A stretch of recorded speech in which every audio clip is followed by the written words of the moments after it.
Friends Baleshwar गृहरक्षी कार्यालय तरफ आसी जाइए होमगार्ड नियुक्तिर नोटिफिकेशन जो पदवी संख्या मोट उपर रही 160 से पुरुष मान रही 158 पदवी एवं महिला मान रही 9 पदवी जो एप्लिकेशन फॉर्म जोटा कि आपनकर नियरेस्ट फांडी किंबा टाउन पुलिस स्टेशन रे मिलिबो। एप्लिकेशन आवेदन तारीख जोटा कि 21 फेब्रुआरी रो आरंभ रही जाइए एवं शेष तारीख रही 4 मार्च 2025।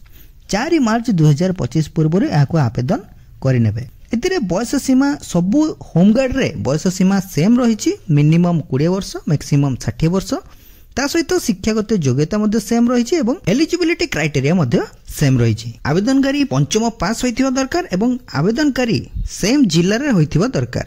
जो जिल्ला रे होमगार्ड पई आवेदन करूचंती सेही जिल्ला रे बासिंदा हेतिबा दरकार एवं तांको विरोध रे कोनोसी पुलिस केस नथिबो एवं से ओडिया भाषा रे कहि पारथबे लिखि पारथबे एवं पढ़ी पारथबे। एई नोटिफिकेशन टी आपण हमर ऑफिशियल वेबसाइट जोटा कि odisha.jobupdate.in रो डाउनलोड कर परिबे एवं एप्लिकेशन फॉर्म जोटा कि हमर टेलीग्राम एवं व्हाट्सएप चैनल रे पाई परिबे। फ्रेंड्स प्रत्येक जिल्ला रे बाहरतबा होमगार्ड जॉब रो अपडेट्स पाइबा को हेले ओडिशा जॉब अपडेट को सब्सक्राइब करियो। सत्ते पर्यंत जय श्री जगन्नाथ।